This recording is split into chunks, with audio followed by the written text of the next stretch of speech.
Hi everyone, welcome back to my YouTube channel guys. So hope you are doing well and आप लोगों की preparation जी चल रही होगी। तो आज हम लोग डिस्कस करने वाले हैं एसबीआई पीओ प्रीलिम्स की जो फर्स्ट शिफ्ट हुई है 8 मार्च की। उसमें क्या क्या एग्ज़ाम में आया है और कितने कितने गुड अटेम्प्ट्स रहे हैं, इस चीज़ को हम डिटेल में एनालिसिस करेंगे और देखेंगे कि मतलब हम जो प्रिपरेशन कर रहे हैं और जो एग्ज़ाम का लेवल आ रहा है वो सेम है या नहीं है। तो सबसे पहले मैं बात करती हूँ यहाँ पे क्वांट की, कि हमने क्वांट में हमारे प्रीलिम्स में क्या क्या आया है फर्स्ट शिफ्ट के अंदर 8 मार्च में। ठीक है, तो न्यूमेरिकल एबिलिटी में हमारे अर्थमेटिक के आए हैं 13 क्वेश्चन आए हैं। ठीक है, 13 क्वेश्चन बहुत गुड अमाउंट ऑफ क्वेश्चन है जो मतलब कि अर्थमेटिक से रिलेटेड आए हैं। तो हमें अर्थमेटिक में ये सीखना है कि हमें ना अर्थमेटिक में कुछ टॉपिक्स अपने बहुत स्ट्रॉन्ग बनाने पड़ेंगे, ताकि हम जब एग्ज़ाम देने जाएं तो कुछ क्वेश्चंस ऐसे हों। अगर 13 क्वेश्चन में से अगर हम 7-8 क्वेश्चन भी सही से बना पाए तो आई थिंक ये हमारा गुड चांस हो सकता है कि हम अपनी शिफ्ट में अपनी डेट पे अच्छे से पेपर को अटैम्प्ट कर पाए। ठीक है, उसके बाद में आता है रॉन्ग नंबर सीरीज़। कमाल की बात यह है कि रॉन्ग नंबर सिर्फ 2 ही क्वेश्चन आए। तो अगर मैं अपनी बात करूँ, रॉन्ग नंबर सीरीज़ मेरा कभी बहुत अच्छा हो जाता है, कभी बहुत ख़राब हो जाता है। तो रॉन्ग नंबर सीरीज़ तो ठीक है, कम आया है तो बचने के चांसेस है और नेगेटिव मार्किंग कम होने के चांसेस है। ठीक है, उसके बाद में आता है टेबुलर डीआई जो है वो हमारा वेरिएबल बेस्ड है। तो वेरिएबल बेस्ड में हम मान सकते हैं कि क्वेश्चन जो होते हैं वो बहुत ट्रिकी हो जाते हैं, तो थोड़ा सा मतलब कि डूएबल नहीं होता। बट अगर हमारी प्रैक्टिस अच्छी है और हमने अच्छे से प्रिपरेशन कर रखी है तो ट्रस्ट मी कि आप लोगों का एग्ज़ाम अच्छा ही जाएगा आने वाली शिफ्ट में।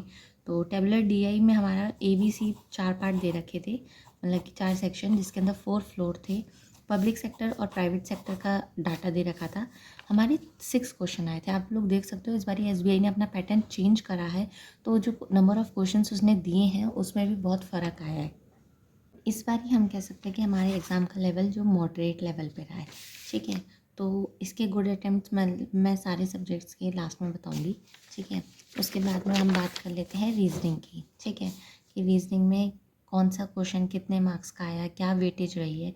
तो आपको पता ही है कि क्वांट और रीजनिंग दोनों ही अब 30 मार्क्स की हो गई है और आपको टाइम वही है 20 मिनट्स का। ठीक है, तो हम पहले मिसलेनियस की बात करते हैं, फिर हम सिटिंग अरेंजमेंट और पजल्स की बात करेंगे। ठीक है, तो ऑड वन आउट में सिर्फ एक क्वेश्चन एज यूजुअल जो हमेशा आता है। ठीक है, उसके बाद में नंबर पेयर आया था और नंबर पेयर में यही बैकवर्ड फॉरवर्ड वाला एक क्वेश्चन था और 7 नंबर्स उसमें बन रहे थे। तो ऐसे क्वेश्चन जनरली मैं स्किप करती हूँ, क्योंकि मेरे कभी भी एग्जैक्ट नंबर नहीं बनता। अगर जैसे 1 या 2 की पॉसिबिलिटी या मैक्सिमम 3 की पॉसिबिलिटी होती है तो मेरे क्वेश्चंस बनते हैं, अदरवाइज़ नहीं बनते हैं। तो मैं मतलब मैं अगर मैंने मान लो कि 7 बन रहे हैं तो मेरे मार्क जो होंगे ना वो 6 होंगे, मुझे 6 दिखाई देंगे।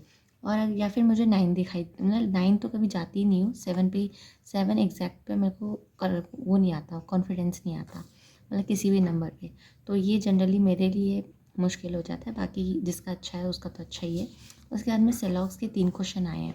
ठीक है, देखो मैं आप लोगों को यहाँ पे इसलिए बता रही हूँ ताकि हम एंड में, मतलब कि सारी शिफ्ट्स का एनालिसिस करने के बाद में हम एंड में देखेंगे कि हमारे जो हमें अब किस तरीके से आने वाले अपकमिंग एग्ज़ाम जो हमारा 16 मार्च को है और 24 मार्च को है, उसके लिए हमें कैसे प्रिपरेशन करनी है। ठीक है, तो ये हम लोग बाद में डिस्कस करेंगे। सिलॉक्स के 3 क्वेश्चन थे, तो अब आपको प्रैक्टिस उस हिसाब से करनी है कि सिलॉक्स आ भी सकता है और नहीं भी आ सकता है।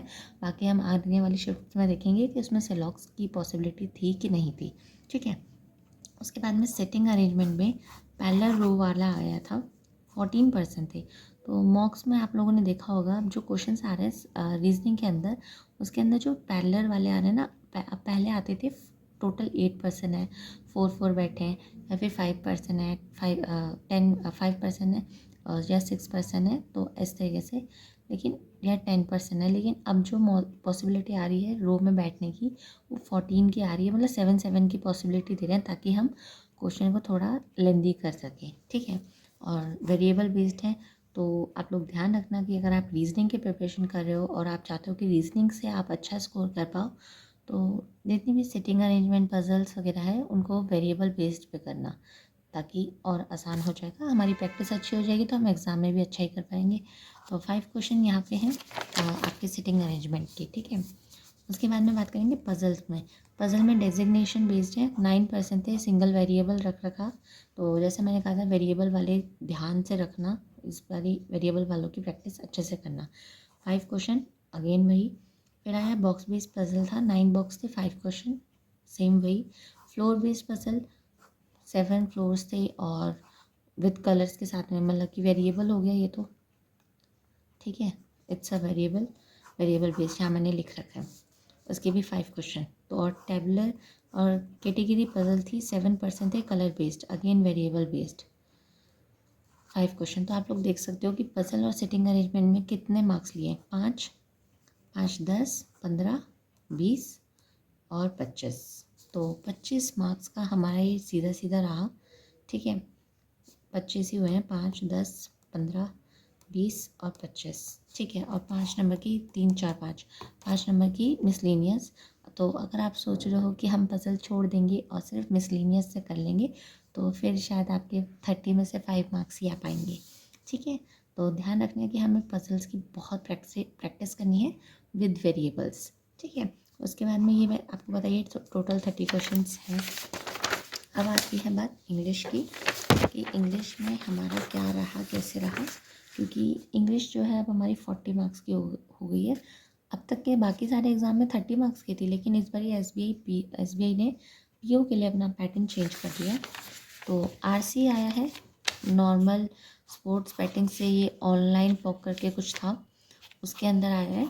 ये गैमलिंग थी यूएस बेस्ड की, तो पैसेज उससे रिलेटेड आया है।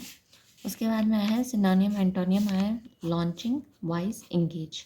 तो आरसी के अंदर टोटल जो क्वेश्चन कवर करे हैं वो 9 क्वेश्चन करे हैं।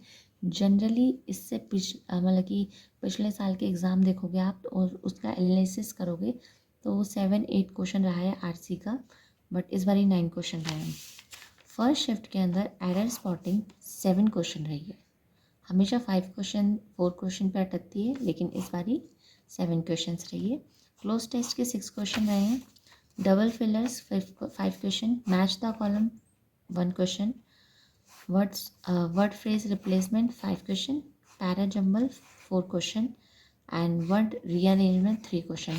यू नो दैट कि हर बारी 30 क्वेश्चन का होता है, तो या तो किसी में मैच द कॉलम आ जाता था या पैरा जम्बल आ जाता था, लेकिन इस बारी सभी आया है। मतलब मुझे ऐसा लग रहा है अगर आप सिलेबस उठा के देखोगे बैंकिंग का, तो यही सब आता है, बैंकिंग में यही सब है। बस हर में से एक एक क्वेश्चन, 4-4, 5-5 क्वेश्चन दे ही रखा है।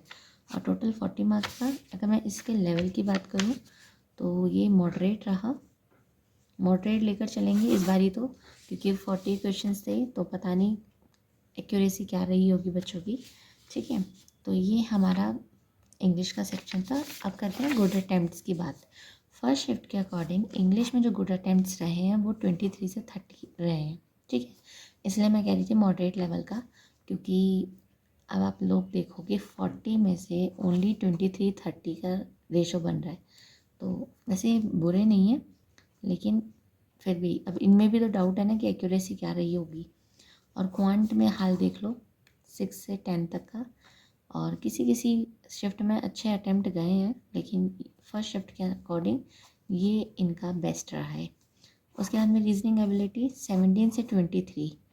तो अगर रीजनिंग इतने टफ लेवल की आई है तो मेरे जैसे बच्चे तो बस गए, क्योंकि हमें सिर्फ रीजनिंग में ही कॉन्फिडेंस होता है और क्वांट की थोड़े बहुत जो स्पीड मैथ्स है उस पर कॉन्फिडेंस होता है। तो टोटल अटैम्प्ट्स जो रहे हैं इसमें गुड अटैम्प्ट्स रहे हैं वो है 46 से 63। तो अगर आपकी रेंज इससे बीच में है तो you should prepare for mains. And अगर ये रेंज यहाँ तक है प्लस में, आपको पता है कि आपकी 90% प्लस एक्यूरेसी है, तो you should prepare for mains. और आपको वैसे भी मेंस का प्रिपरेशन तो करना ही है, क्योंकि एसबीआई क्लर्क लगा हुआ है मेंस के लिए। तो बाकी मैं इसका डिटेल मतलब कि अच्छे से क्लिक करके फ़ोटो टेलीग्राम चैनल पे शेयर कर दूँगी। मिलते हैं हम नेक्स्ट वीडियो में सेकंड शिफ्ट के एनालिसिस में। Bye bye.